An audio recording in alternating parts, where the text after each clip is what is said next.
Imhotep, bienvenue à l'Académie de la culture noire Kemeti, le père Ankh Mtoti.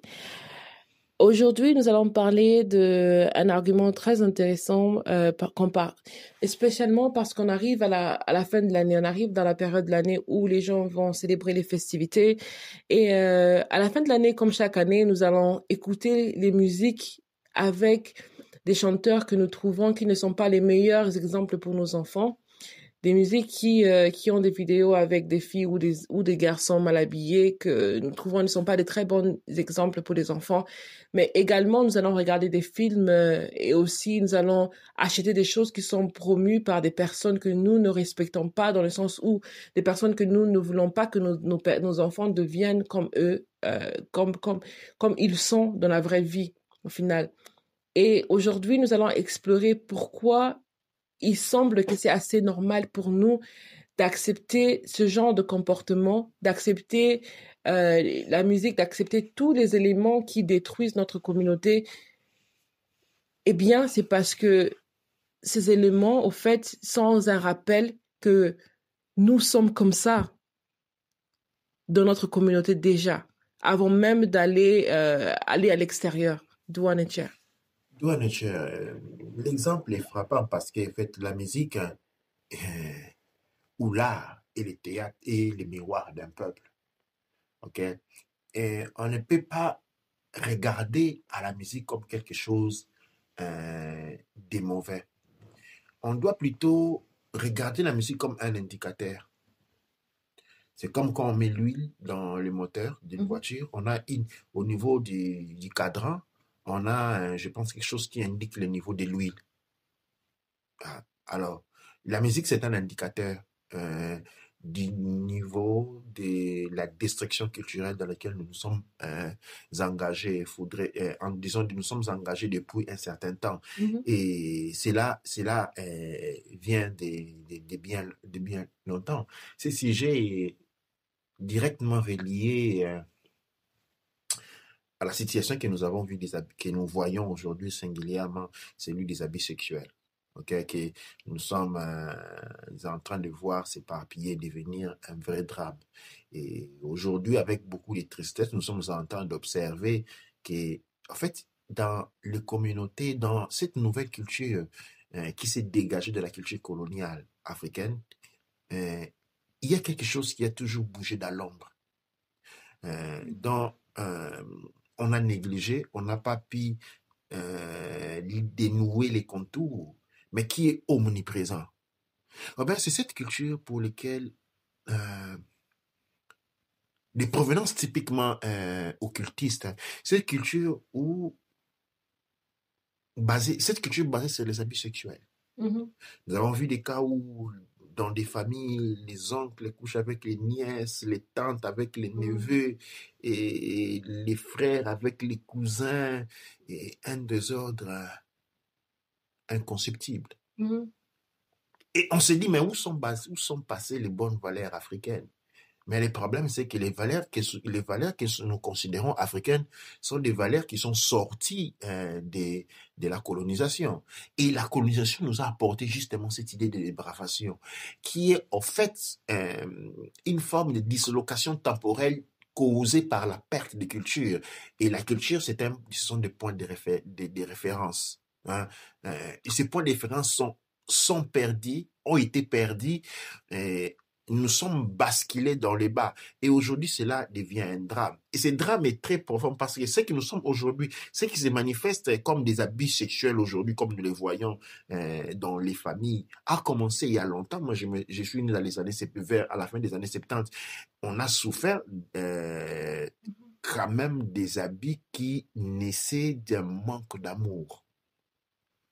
Parce que la perception que je me rends compte que nos parents avaient était celui, tu as une maison sur la tête, on te paie les nerfs pour l'école, tu as des habits, tu as l'uniforme, et c'est tout. C'est aimé. Cela signifiait, et ceci est très significatif quand on regarde aujourd'hui la culture qui s'est développée en Afrique, dans les milieux africains après la colonisation, c'est la culture matérialiste. La culture matérialiste, ça signifie pour une femme, il est aimé quand un homme, son homme lui achète des choses. Oui. Hein? Quand il est bien habillé, on dit que c'est une femme et son mari l'aime beaucoup parce qu'il lui achète des habits. La culture matérialiste, ok? On confond les matériels à l'amour. On confond les intérêts à l'amour. OK. Alors là où on a intérêt, et cela on va tout dans chez les enfants, alors qu'est-ce qui se passe? Les gens ont tendance à aimer seulement leurs propres enfants. Pourquoi? Parce qu'ils ont intérêt. Ces enfants-là vont me reporter quelque chose. Quand je serai vieille et démunie, ce sont ces enfants qui vont passer à moi parce qu'ils sont les miens. Et donc, je les aime. En fait, ce n'est pas de l'amour, c'est une relation d'intérêt. Les enfants sont dans une forme de... euh, ils sont en dette. Ils sont en dette. Et comme ils n'ont que toi comme père et toi comme mère, ils sont obligés de repayer cette dette seulement à toi. Ils n'ont pas quelqu'un d'autre à repayer cette dette. Comme dans mon cas dans mon cas qui est grandi avec une marâtre. La marâtre maintenant, du point de vue d'une sommation psychologique, se trouve confrontée devant des situations. Ça, c'est pas mon enfant direct. C'est-à-dire, cet enfant a la possibilité de ne rien me redevoir parce qu'il a une autre mère. Donc, cet enfant aura le choix de redevoir à moi ou pas.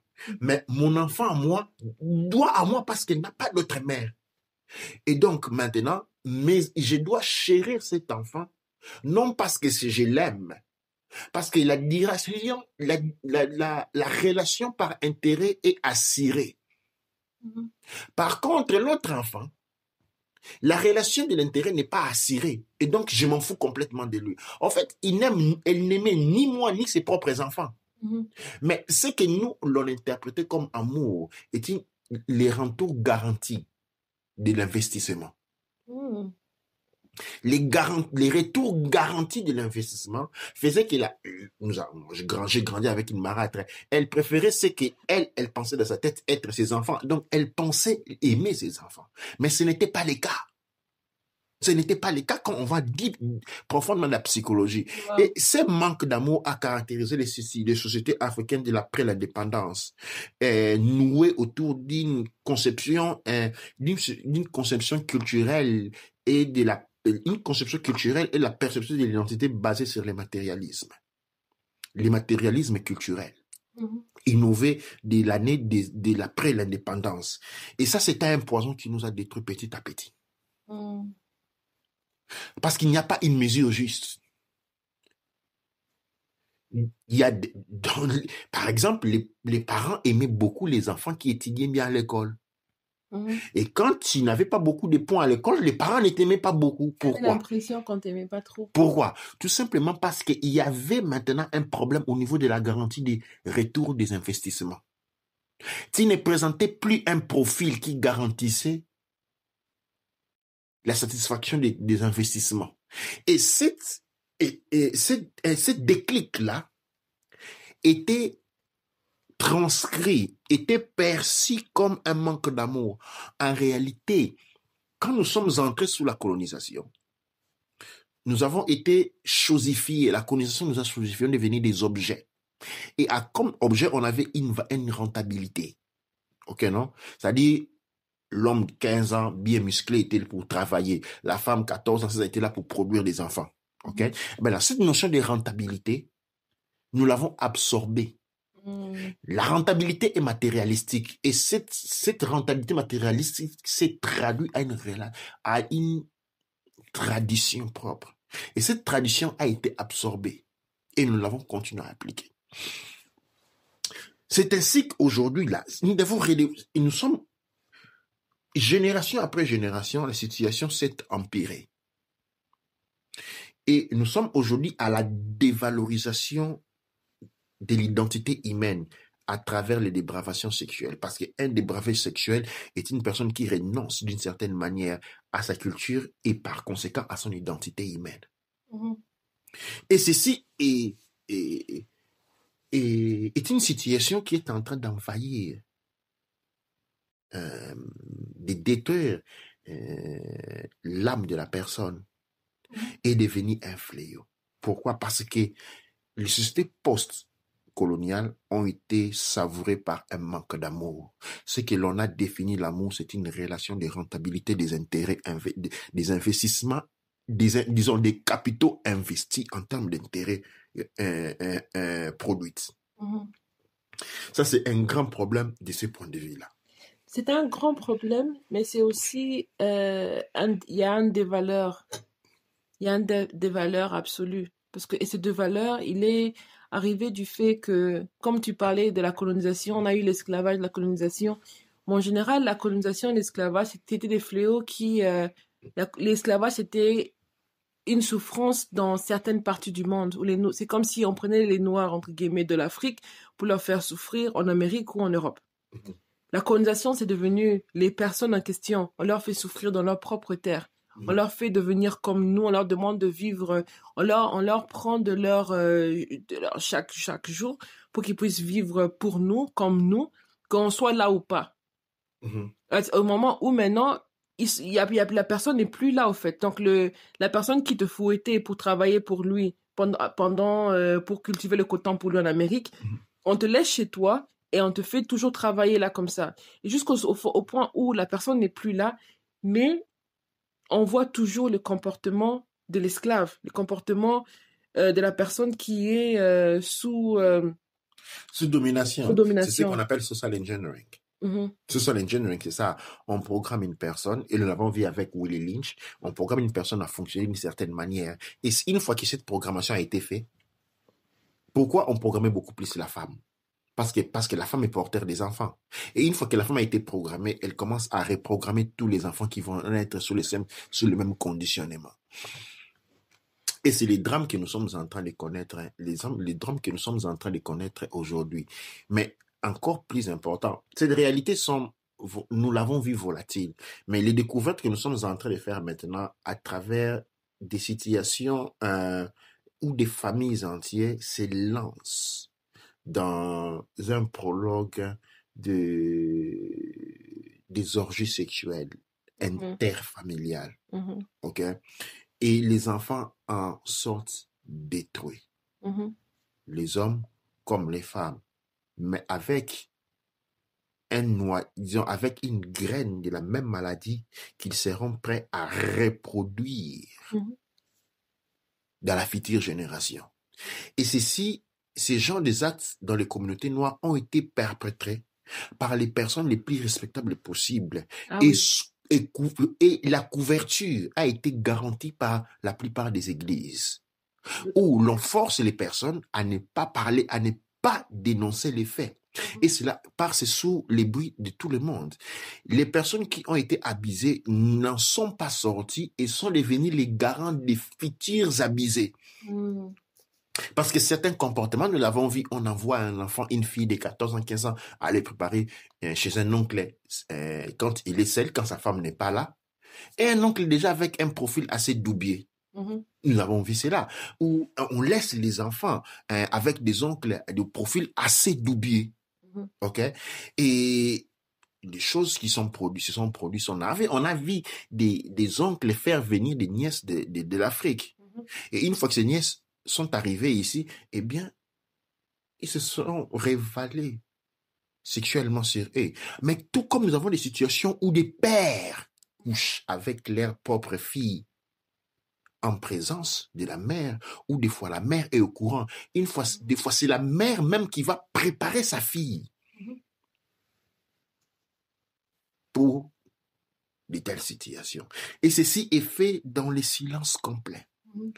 Tout le monde est au courant, tout le monde ferme la bouche. Et dès que la fille n'arrive plus à supporter ces situations-là, des situations, des suicides que nous avons connus, dès que la fille va dénoncer à la police, spécialement en Europe, eh bien c'est toute la famille qui va bouger. Si on a en Afrique, c'est très simple. On va dire c'est une pute, tout le monde va la chasser. Et la fille va se retrouver pour s'être violée, être violée. Une fois qu'elle dénonce un oncle, eh bien, elle va être chassée de la famille. OK? Et elle va se retrouver à vivre dans la rue, OK? Où les viols sont elle va subir encore beaucoup plus de violences sexuelles comme punition pour avoir ouvert la bouche. Quand on est en Europe, Eh bien, maintenant, c'est la famille qui va intervenir, comme nous l'avons vu En plusieurs fois. intervenant, qu'est-ce qu'ils font? Ils te rendent, tout comme en Afrique, ils te rendent vulnérable à tous autres prédateurs parce que ils vont relâcher l'identité de la fille ou du victime. Jamais, pas de l'assaillant, toujours de la victime. Mhm. Et toutes les personnes sachent maintenant que tu es une personne vulnérable ou approchable de ces points de vue-là, et que tu es fallible sur ces points-là. Et donc, tu deviens encore une proie. Et le pire de ça, c'est là, des fois, est orchestré par les femmes même. Toujours, dans beaucoup de cas, j'ai pas envie de dire toujours, mais dans beaucoup de cas, c'est ça qui se passe. C'est le fait que quand on détruit une nation, la nation est détruite, peu importe la personne, va se voir à faire du n'importe quoi. Mhm. Et c'est ça qu'on trouve dans les familles. Ça veut dire que quand on a subi une sorte de violence, où on a été des personnes qui ont vu ça, le problème, il est que quand rien n'est fait, quand on ne dénonce pas, quand on ne parle pas de ça, quand on ne supporte pas quelqu'un, quand on n'essaye pas de comprendre ce qui s'est passé, quand on prend pas le temps vraiment de se guérir, de vraiment comprendre la situation, on devient l'élément de ceux qui va aider l'autre personne à fermer la bouche ou à se taire. On aide l'autre à se taire. Pourquoi? Parce qu'on se dit que si moi j'ai subi ça, on m'a dit d'accepter parce que c'est comme ça.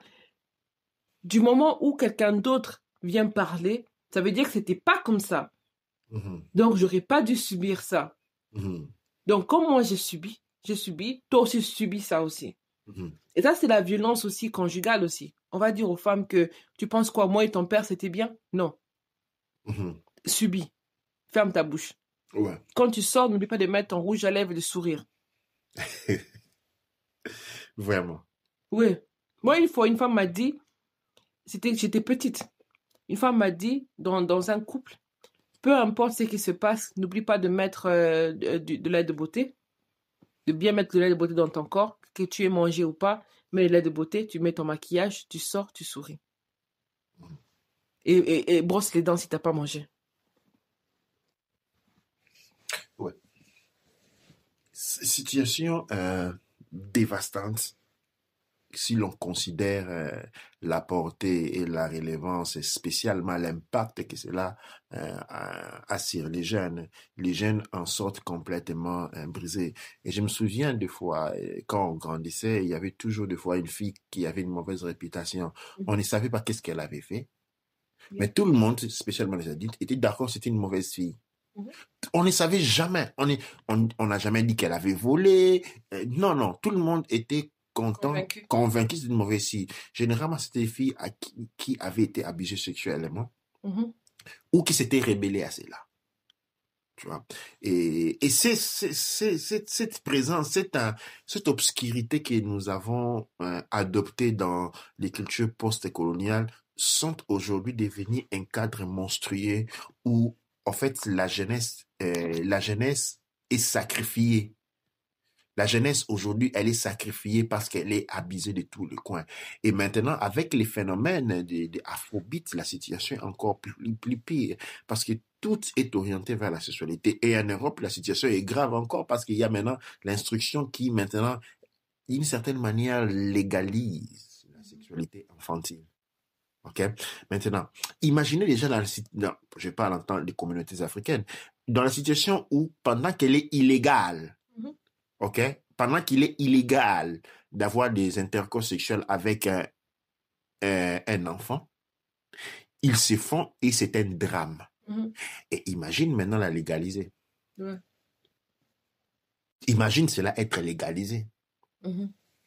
C'est-à-dire, c'est Sodome et Gomorre à la fin. C'est ça, c'est une situation désastreuse. C'est une situation désastreuse et oui, je continue. Oui, au fait, je voulais aussi prendre le moment pour lire la lettre de suicide qui a été écrite par une jeune fille de 15 ans. Et cette lettre peut être trouvée partout sur les réseaux sociaux, en ligne et tout. Donc, c'est vraiment une lettre qui a fait le tour. Et ça s'appelle... moi, je l'ai trouvée dans un site qui s'appelle zambianobserver.com. Et voilà. Voilà, .com. Donc, si quelqu'un veut chercher la lettre originale en anglais, Donc, je vais traduire pendant que je suis en train de lire en même temps. Donc, elle dit, chère maman, c'est avec un cœur lourd que j'écris cette lettre, en sachant que ça va te causer beaucoup de peine. Maman, je veux que tu saches que je t'aime beaucoup et que je veux toujours t'aimer. Si on me donne l'opportunité de revivre, c'est toujours toi que je choisirai comme maman et c'est toujours dans notre famille que j'aimerais naître encore. Mais malheureusement, je sais que cela n'est pas possible. C'est pas une opportunité. Maman,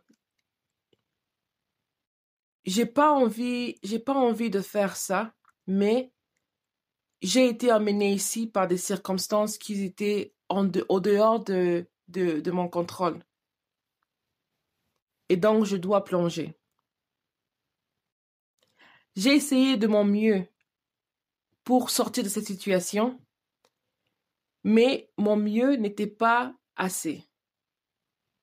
J'ai souffert, j'ai combattu toute seule avec ça, mais pendant à peu près 13 mois, et ma force m'a failli. Et j'ai plus de force. Toi et papa, vous pouvez pas comprendre, déchiffrer ce que j'étais en train de passer. Et peut-être que je dois pas vous blâmer pour ça. Mon seul et unique frère est venu à comprendre un peu ce que j'étais en train de passer. Mais il était tellement trop jeune pour que son petit cerveau puisse comprendre. Maman, je sais que toi et papa, vous m'aimiez, et que vous avez tout fait pour montrer que vous m'aimez, mais je ne me sentais pas aimée. Vous m'avez donné tellement trop, tout ce que je voulais, vous m'avez emmené dans des endroits que la plupart de mes amis n'ont jamais même entendu parler. Malheureusement, tout ça n'était pas assez pour remplir ce que mon cœur cherchait. J'avais besoin de quelqu'un à qui parler et quelqu'un qui va m'aimer pour ce que j'étais moi-même. J'avais besoin à quelqu'un qui pouvait comprendre la profondeur de mon âme et comprendre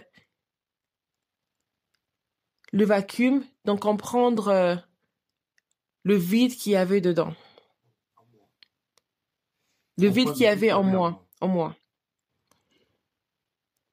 Toutes les choses matérielles que vous m'avez gâtées avec ne pouvaient pas remplir le vide qu'il y avait en moi. Et j'étais toute seule, malgré le fait qu'on riait et qu'on avait on avait des moments superbes en tant que famille. Mais est venu le dernier coup qui m'a fait craquer. Ton frère, oncle Tony, il est venu vivre avec nous. Il m'a fait croire qu'il me connaissait très bien et qu'il pouvait être le compagnon dont mon âme en avait besoin et cherchait. Il est décidé de rester avec moi pendant que toi et papa étaient trop occupés pour même vous rendre compte de mon amertume et ma solitude. Il a essayé de me garder compagnie quand j'avais personne à qui parler. Et j'avais seulement tous les jouets et toutes les choses électroniques et les teddy-bears comme compagnie. J'ai été truquée pour avoir confiance en lui et il a utilisé mon innocence. Il a fait tellement trop bien et il est allé en profondeur. Maman, ton frère m'a violée et m'a utilisé comme son sextoy. Esclave sexuel. Comme son esclave sexuel pendant 3 ans. Je voulais que toi et papa puissent être en mesure de comprendre et de réaliser, mais vous l'avez pas fait. Quand il a quitté la maison l'année passée, j'étais tellement brisée et je ne savais pas quoi faire avec le vide qui grandissait en moi et que je pouvais que combler avec ces actions, avec ces actions dégueulasses. Mhm. Ouais. Je ne pouvais pas accuser, je ne pouvais pas faire quoi que ce soit parce que j'avais peur de le perdre. Mais éventuellement, il est parti pour le Canada. Et le vide qui était en moi n'a fait que grandir et c'est devenu trop lourd pour moi de porter toute seule. Il a été difficile pour moi d'essayer d'oublier ces expériences, mais je ne pouvais pas. Et puis, mes points ont commencé mais j'ai commencé à perdre les points à l'école. Et toi et papa, vous avez vite tout arrangé en ayant un professeur pour venir me donner des leçons à la maison.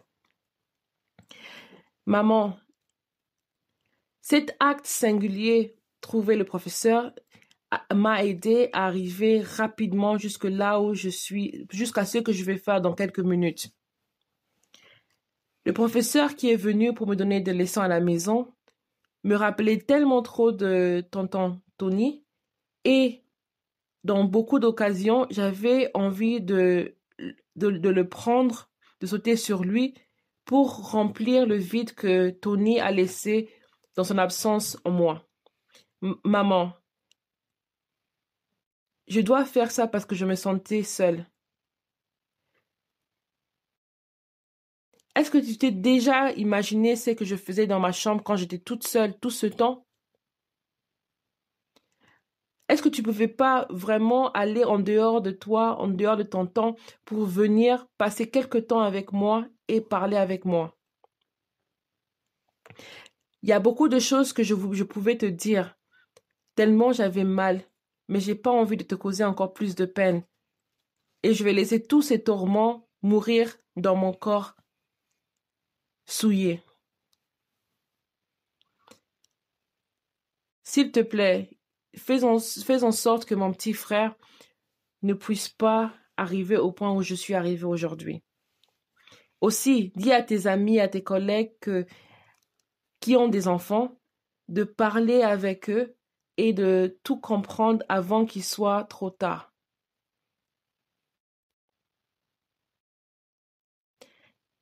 Je dois te dire qu'il y a beaucoup de choses que les parents font pour le nom de l'amour ou le font avec amour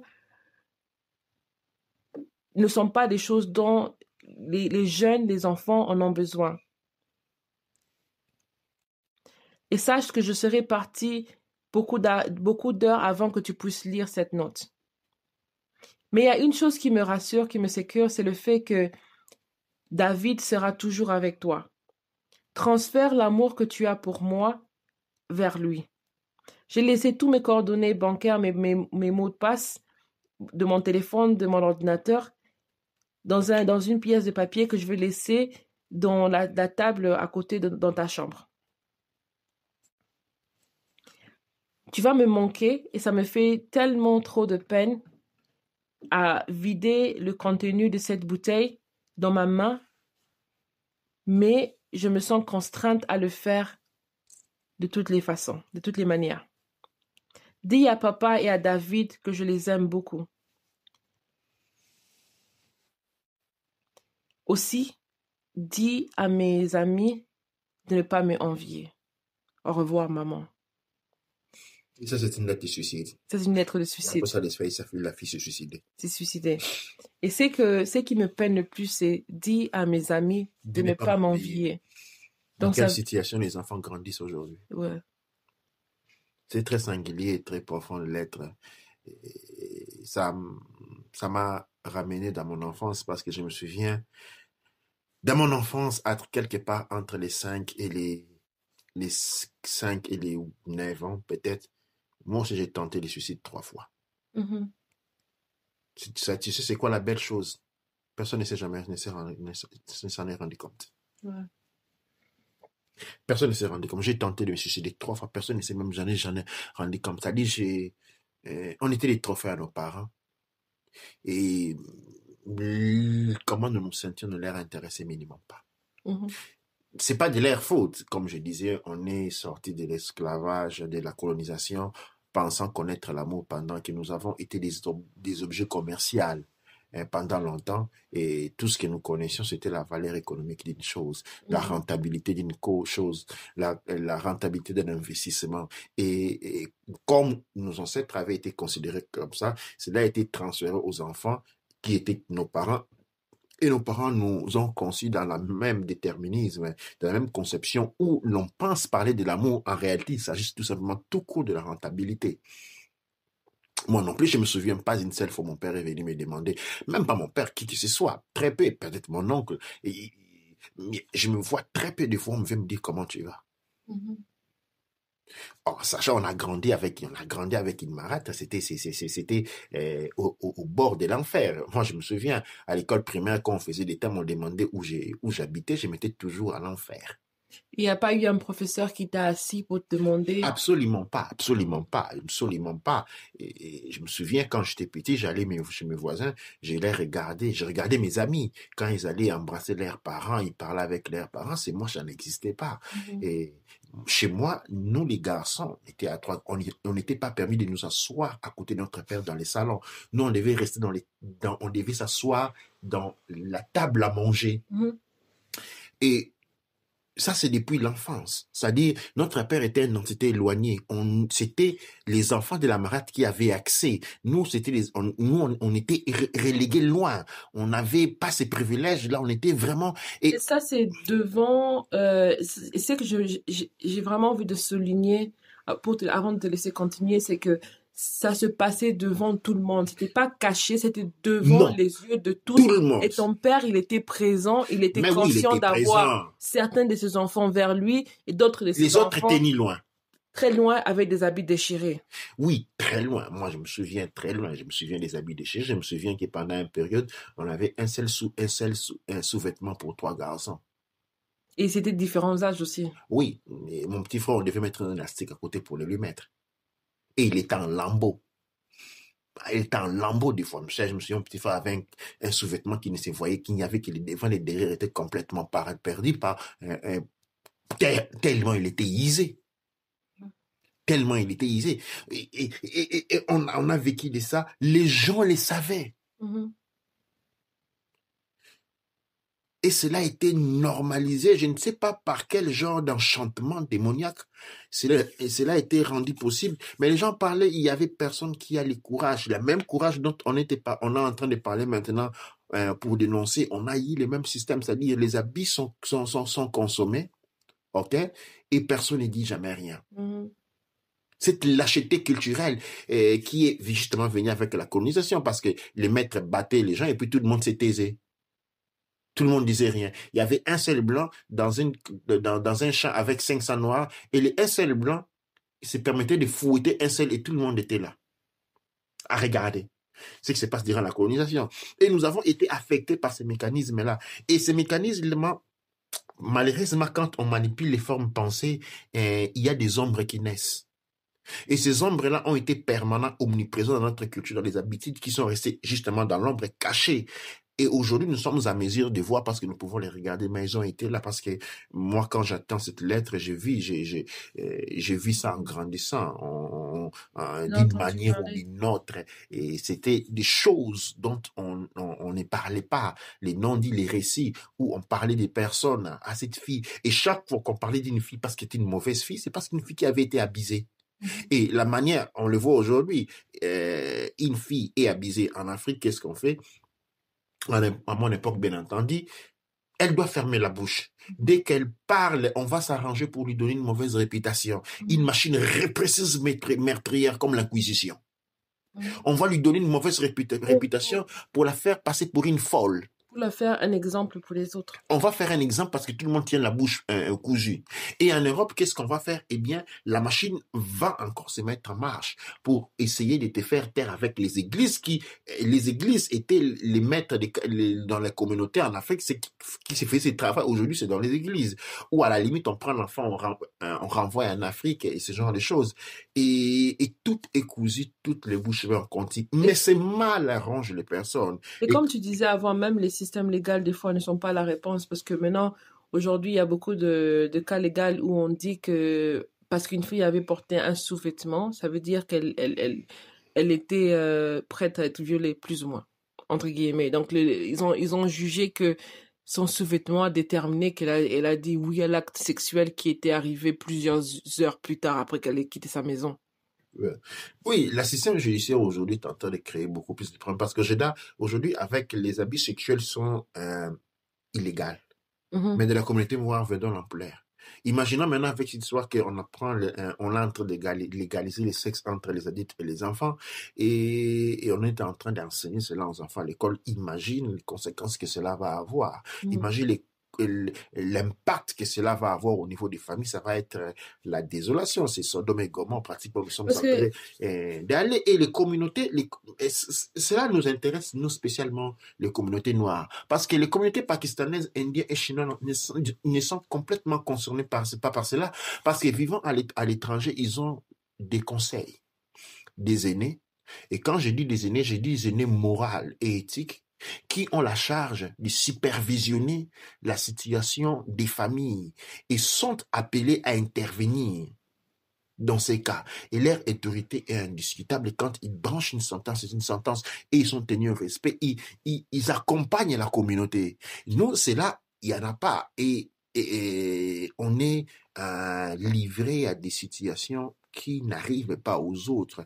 Il n'y a pas longtemps, on me parlait de Londres, un voisin qui rentre chez une femme, celle qui avait des enfants, et leur apporte des boissons qu'elle avait déjà ouvertes et puis qu'elle avait déjà droguées.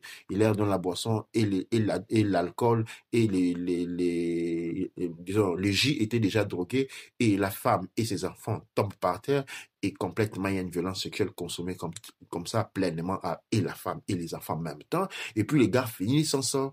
Et c'est quand il se relève, la femme comprend, l'enfant comprend, ce n'est qu'après, à un moment donné, ils vont se rendre compte qu'il y a quelque chose qui ne va pas, ils vont parler, ils vont se rendre compte qu'il y avait cet inconnu qui s'était introduit de la maison et c'était les mêmes jours, ils avaient ressenti des symptômes étranges. Vous voyez, ça sont les choses qu'on est en train de vivre.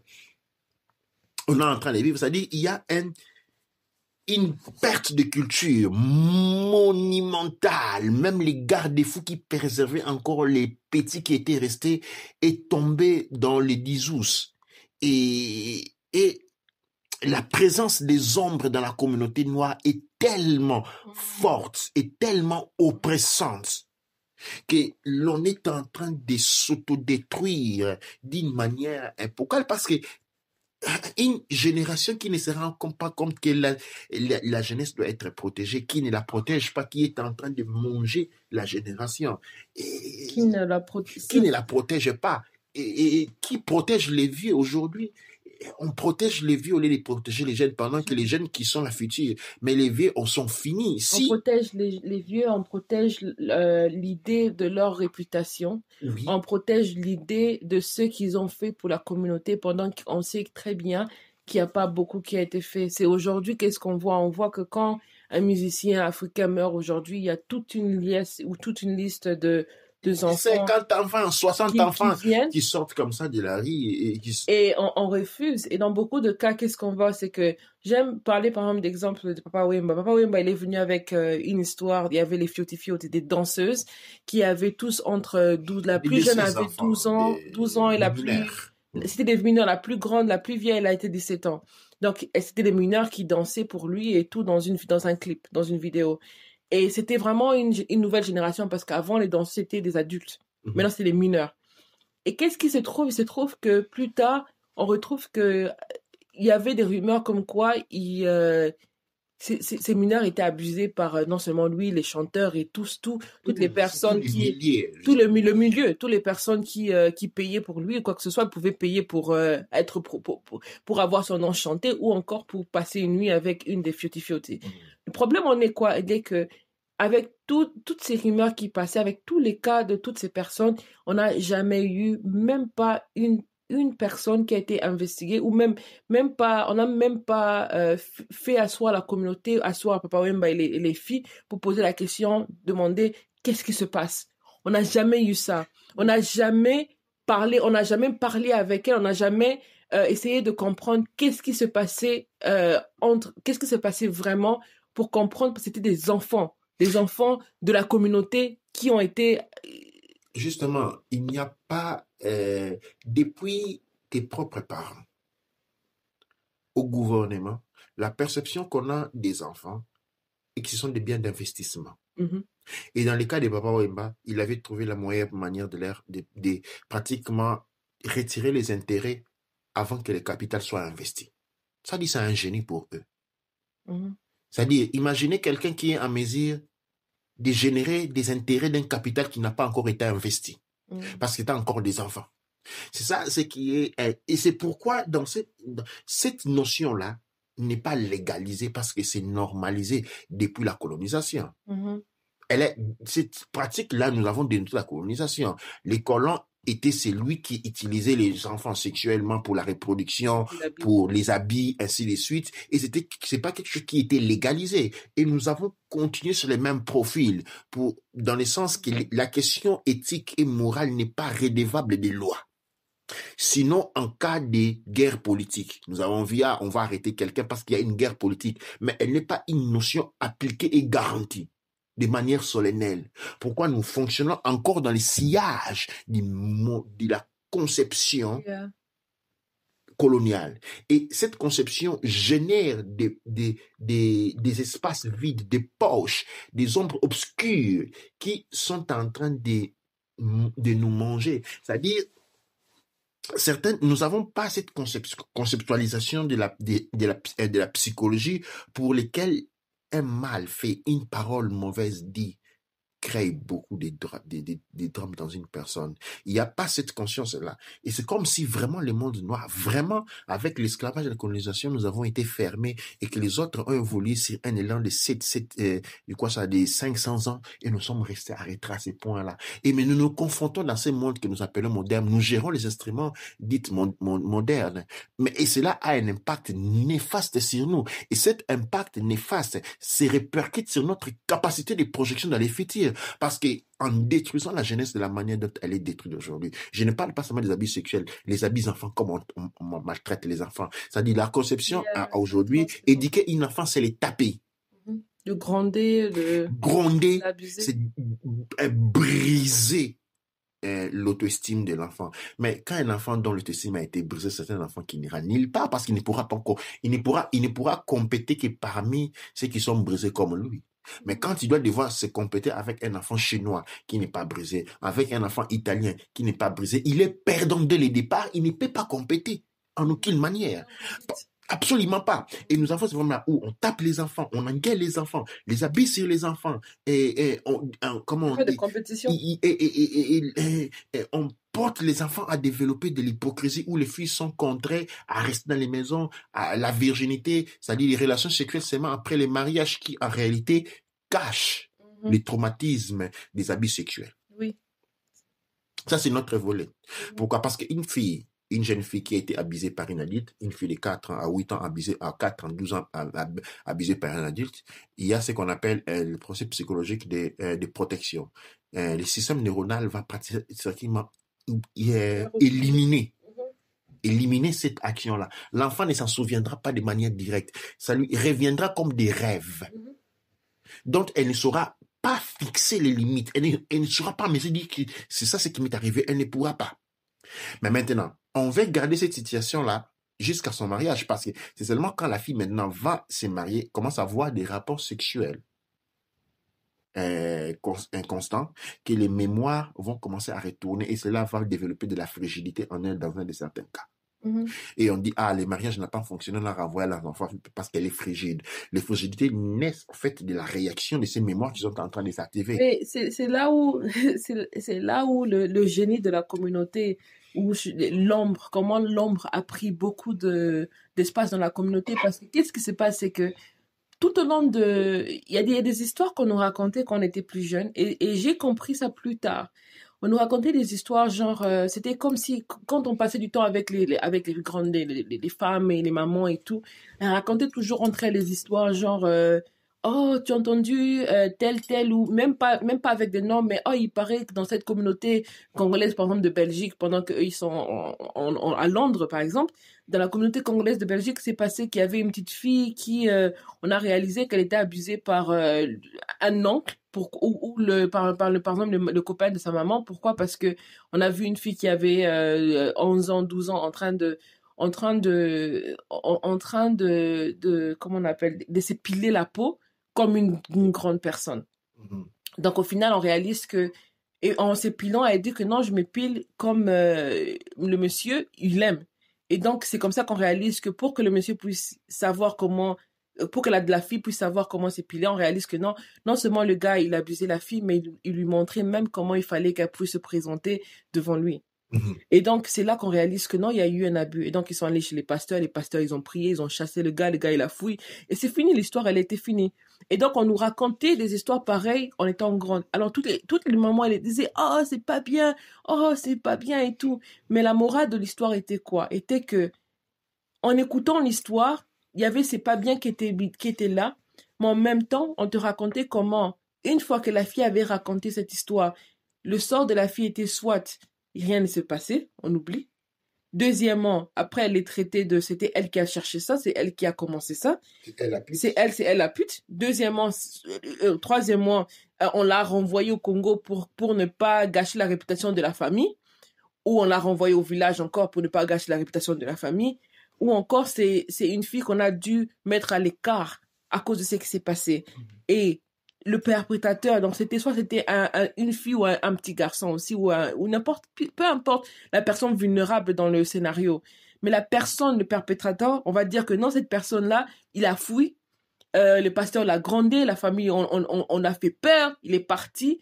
Mais en même temps, c'était toujours qu'il part, il fuit, il nous a échappé, ou on ne sait pas ce qui s'est passé. Donc, il n'y avait pas de conclusion. Donc, qu'est-ce qu'il y avait? Il y avait une fille qui, maintenant, connaissait son identité, de ce qui s'est passé.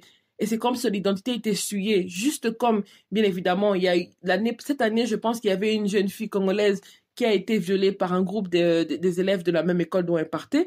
On a pris son image à elle, on a partagé dans tous les réseaux sociaux, mais les images des garçons qui ont fait le mal, on n'a pas partagé.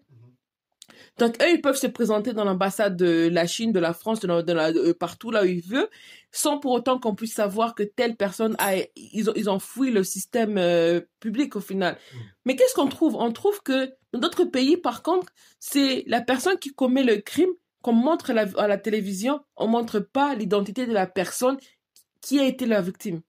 Mais dans la communauté africaine, c'est le contraire. C'est la victime, le nom de la victime qui est révélé, mais le perpétrateur, la personne qui a fait ça, il est protégé et il est chassé. Ouais, parce qu'il y a tout un réseau des ombres des personnes qui commettent ce genre d'actes. C'est-à-dire dénouer un, dénouer les autres. Et en ce moment-là, c'est comme quand on fait des procès, les gens les juges et les avocats sont les gens qui font les mêmes choses et chez eux à la maison. Et comment vous pensez que cela va finir? Ouais. C'est comme le procès de justement de Kofi qui sa musique a été censurée et comme et c'est ça qui est la bêtise au final, c'est que son argument c'était le fait que comme Aux aux États-Unis, États-Unis on le fait donc et nous on devons montre la l'accepter. musique américaine au Congo, donc pourquoi moi je dois être censurée si la musique américaine n'est pas censurée au Congo par exemple?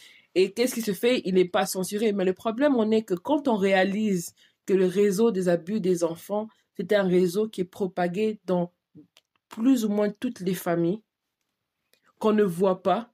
Pourquoi? Parce que c'est quelque chose où, si toi tu te tais pas et tu pars révéler, tu vas réaliser que il y a quelqu'un d'autre qui a fait ça à quelqu'un d'autre. Donc c'est comme si la manière dont, c'est comme vraiment un réseau criminel où le seul moyen pour garder le silence, c'est parce qu'on garde le silence parce qu'on sait que tout le monde l'a déjà fait. Ouais. Donc on le garde le silence. Et ça, Et c'est seulement les nouvelles personnes qui viennent de la famille et les enfants. Et c'est seulement les enfants qui deviennent les vraies victimes parce que eux, ils souffrent. Mais pendant qu'ils sont en train de grandir, on les élève avec des bases morales ou des bases cultures, de manière que quand eux, ils seront plus grands, ils vont aussi venir faire des actes qui vont abîmer leur avenir, comme on a parlé des garçons qui ont fait l'acte à la fille, et ils vont abîmer leur avenir à eux-mêmes, mais aussi ils vont détruire la communauté encore plus.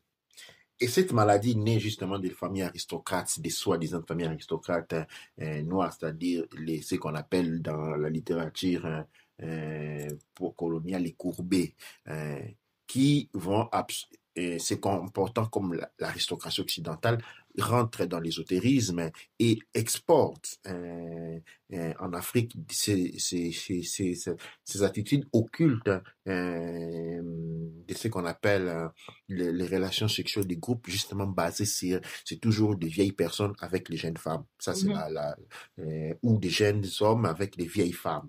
Ça, c'est la nota. Et cet élément s'est diffusé même dans la base populaire. Parce qu'avec les gens qui sont venus étudier en Europe, ok, dans des années 70 et 80, la plupart des gens se sont retrouvés enroulés dans la franc-maçonnerie, dans l'ésotérisme occidental. Pourquoi? Parce que, en fait, on vient en Occident avec un permis de tourisme, on veut rester en Occident, où on commence à étudier, il y a problème de renouvellement, on a besoin de quelqu'un qui va garantir pour toi. Et les cercles occultes garantissaient, quand tu appartenais à un cercle occulte, c'est-à-dire disons, les permis de résidence ou de séjour étaient accordés automatiquement. Et la plupart de ces gens sont finis, bourgeois ou non, sont finis dans ces rangs-là. Et ils ont appris, ils ont été exposés à ces genres des informations et des pratiques. Et maintenant, quand ils vont rentrer en Afrique, dans la situation, et même dans les cas des filles qui sont établies de l'Afrique et abusées sexuellement par les oncles, les parents, même les papas même en Europe, et puis renvoyées en Afrique. Mais ce sont des personnes qui ont été contaminées, et dès qu'ils se mettent en Afrique, ils vont réperpétuer les mêmes habitudes. Et nous avons ces déferlements catastrophiques des antivalaires qui ont des conséquences énormes parce qu'ils vont influencer ce que beaucoup de personnes ne comprennent pas, ce qu'on appelle les formes pensées. Les formes pensées vont impacter non seulement notre style de vie, mais notre atmosphère, notre écosystème. Et voilà, nous nous retrouvons dans une chute allant tout droit vers la destruction. Wow. Oh. Mais justement, c'est qu'elle a bien dit dans la lettre, c'est qu'elle a réalisé que le problème, il était plus grand qu'elle pensait quand elle a eu le prof qui est venu la donner des cours à la maison, et après, elle a senti comment, maintenant, c'était elle qui sentait, son corps lui demandait de faire des choses, tu vois, Oui. avec la personne, et c'est là qu'elle se rend compte que si le seul moyen dessus pour me protéger les autres, c'est de prendre ma vie. Et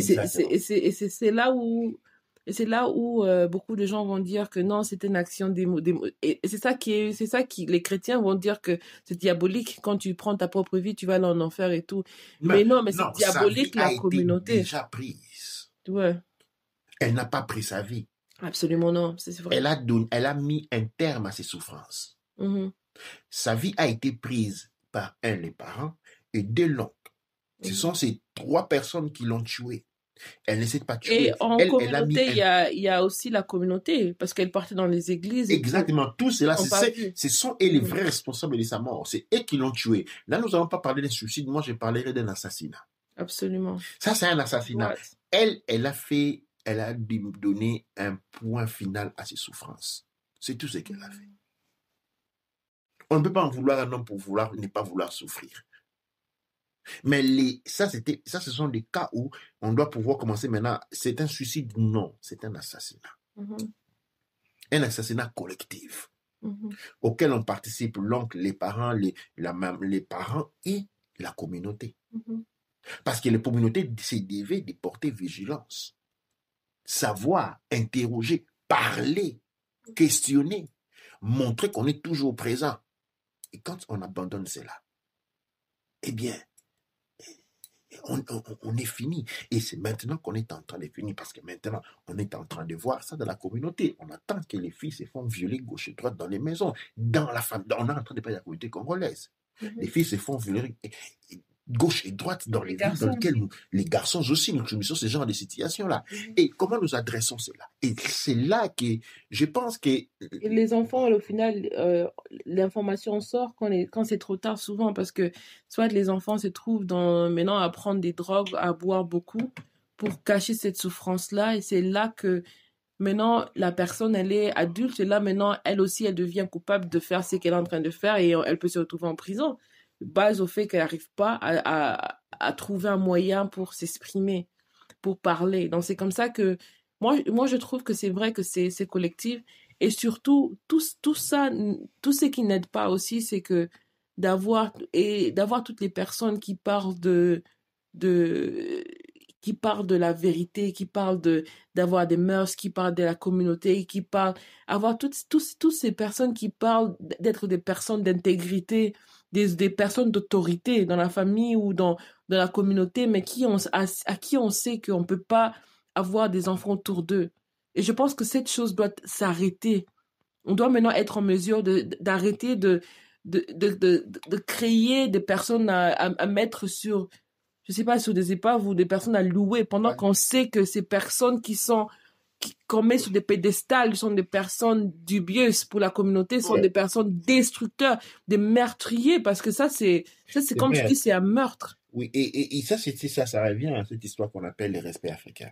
Ok? J'en Mhm. parlais dernièrement dans une transmission en anglais, où quelqu'un évoquait les problèmes qu'entre nous avons ce qu'on appelle les droits de l'aîné, les respects dus aux anciens. Je fais une remarque. Il faut savoir que dans la tradition africaine avant la colonisation, ok, la tradition africaine des empires et royaumes, hein, la tradition africaine des empires et royaumes, c'est que moi j'appelle la tradition Kouche Kabit Congo, il n'y avait pas de profanes, tout le monde était un initié. L'initiation commence dès les premières jours de sa vie. Mhm. Ok? Les respects étaient dits à l'aîné en tant qu'initié. Parce que l'aîné, puisque tout le monde était un initié à différents niveaux, et on devait les respects à l'aîné parce qu'il avait une initiation supérieure à la sienne. Et les respects étaient dits à la personne, non à son ego. Ou à son âge. Les respects étaient dits à son niveau d'initiation parce que en Afrique, Mhm. des fois, on dit il y a des jeunes avec les cheveux blancs sur la tête. C'est-à-dire Mhm. quelqu'un qui a évolué. Et quand on dit un jeune avec les cheveux blancs sur la tête, on lui doit le même respect qu'à un ancien. C'est-à-dire il est éveillé, il a été initié. Aujourd'hui, le problème s'est inverti. Aujourd'hui, l'initiation africaine est complètement disparue parce que nous sommes rentrés dans la période coloniale. Et de ces faits, le respect n'est plus dû par ton âge. Le respect à ces moments-là, puisque l'initiation n'existe plus, l'initiation à la vie, à l'éthique, au respect n'existe plus, les respects se méritent. Tu ne peux pas respecter, tu ne peux pas, et je dis ça aux jeunes, tu ne peux pas respecter quelqu'un qui n'est pas respectable. Absolument pas. Tu ne peux pas respecter un adulte qui se met à Il se t'insulter. respecte pas lui-même. Parce que l'adulte qui t'insulte, qui insulte les autres, c'est un adulte qui ne se respecte pas lui-même et par conséquent, il ne peut pas être respecté. Comment peut-on respecter un abuseur? Quand on respecte un abuseur, on devient sa victime. Mhm. Et là, j'insiste dessus. Le respect n'est pas dû. Le respect est mérité. Mhm. Et un adulte doit être respecté en tant qu'initié. OK? Et s'il n'est pas initié, il doit mériter son respect.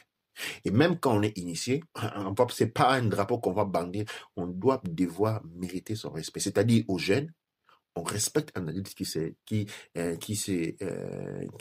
mérite. Ce que je dis pas, par contre, je ne dis pas, il ne faut pas respecter l'adulte qui ne se respecte pas lui-même. Je dirais, il faut prendre des distances parce que l'arrogance ne fait pas partie de notre tradition. Mhm. Une personne qui n'est pas respectable, on prend des distances de comme on prend des distances d'une personne qui a Absolument. la peste. Parce qu'une adulte qui ne se respecte pas, C'est la une peste. adulte qui n'a pas de respect pour soi ni pour les autres, c'est une personne qui a la peste.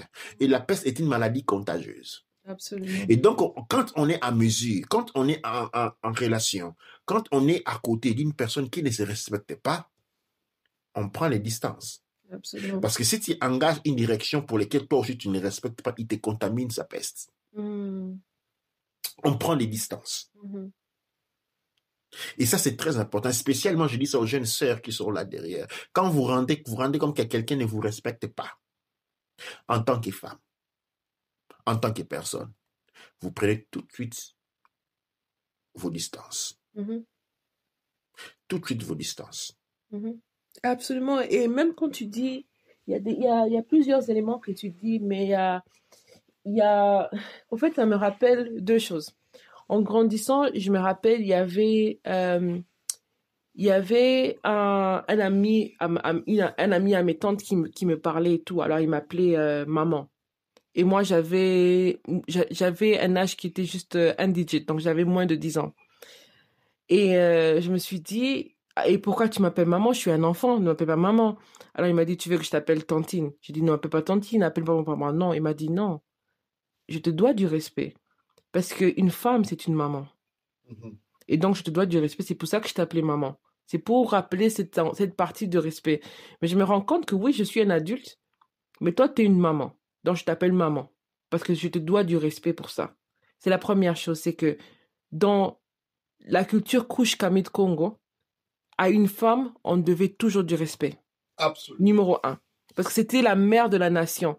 Pourquoi? Manquer la respect à une femme, même quand il a un seul jour de vie, c'est un sacrilège. Parce que la femme, elle naît avec tous ses ovaires.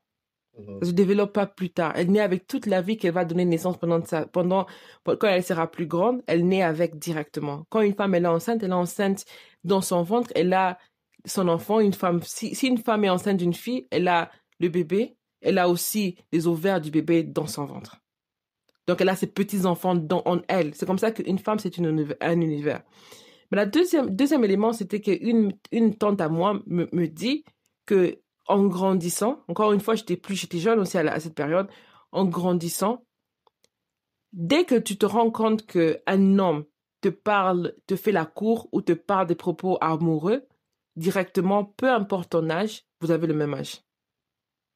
Dans le sens, c'est que peu importe son niveau, mais quand une personne vient t'aborder des propos, je veux dire, soit tu te fais de la cour, ou tu vois que cette personne est intéressée à toi sexuellement surtout, à ce niveau-là, peu importe son stade de respect, comme tu dis, ça tombe, tout est cancellé. C'est un nouveau système. Il n'est plus respectable. Il a perdu son équilibre de respect directement. Et donc, directement, il ne peut pas prétendre quoi que ce soit à cause de son... Et c'est un abus. C'est un abus d'autorité. Il ne peut pas prétendre quoi que ce soit. Il a pas d'autorité. Directement, l'autorité, ça tombe pour toujours. Pour toujours. Et c'est ça qui est important. Parce que souvent, on demande aux enfants de respecter les adultes, de respecter d'autres personnes, l'autorité, de craindre l'autorité. Mais et c'est comme ça aussi que dans beaucoup de cas, il y a des personnes qui ont eu des violences sexuelles causées par des policiers, par exemple. Pourquoi? À cause de l'autorité. Mais le point, c'est quoi? C'est que dès qu'une autorité abuse son autorité, elle perd son autorité. Dès qu'une autorité a été abusée, l'autorité est perdue. Peu importe qui se trouve, qui que ce soit. Et c'est comme ça qu'on voit que dès qu'une personne a abusé son autorité, peu importe son travail, on le renvoie du travail. Absolument. Et donc, c'est une chose qui est importante. Mais aussi, je pense qu'on doit avoir plusieurs débats pour parler de la communauté, comment on doit se comporter et qu'est-ce que les personnes doivent faire. Je pense que les générations de ce que nous appelons aujourd'hui, la génération de nos parents, ceux qui ont 50 à 60 ans sont partis, c'est fini. Et une bonne partie de ceux qui ont 40 ans aussi sont partis, je dois les reconnaître. C'est fini, ils ont été contaminés par ces virus-là. Et je pense plutôt que c'est à la génération des gens qui sont entre les 20 et les 30 qui revient ce grand travail de s'organiser et de créer des communautés véritables. C'est à la jeunesse, celle à la jeunesse aujourd'hui de pouvoir créer des systèmes communautaires d'intégration intercommunautaire parce qu'on parle des intégrants, on parle toujours des autres cultures. Non, nous-mêmes, nous sommes désintégrés, nous sommes désamorcés, nous devons créer des cultures d'intégration où nous pouvons affronter des sujets. Parce que avoir 20 ans, c'est être un adulte aujourd'hui. Avoir 30 ans, c'est l'âge d'adulte, c'est l'âge de la responsabilité. Et c'est assez jeune, ces gens qui sont entre les 20 et 30 ans, à pouvoir vraiment se rendre compte de cette faiblesse structurelle et de proposer des structures en mesure de guider la communauté, en mesure d'apporter des solutions spécialement dans ces problèmes. Parce que je le répète en phase de conclusion, dans les communautés noires, nous méprenons ce qu'on appelle l'amour. Nous avons une notion commerciale de l'amour. Nous avons une notion matérialistique de l'amour. Et ça, c'est un problème. Ça, c'est un grand problème. Ça, c'est les problèmes qui ouvrent les portes. Ça, c'est la clé qui ouvre la vase de Pandora. Et dans la vase de Pandora, nous trouvons tous les mots possibles. Douaneche. Douaneche. Douat Amon-Ra. Merci à tous ceux qui nous ont suivis et nous sommes arrivés à la fin. Donc, si vous avez des questions, n'hésitez pas à nous contacter. Douaneche, Douat Amon-Ra.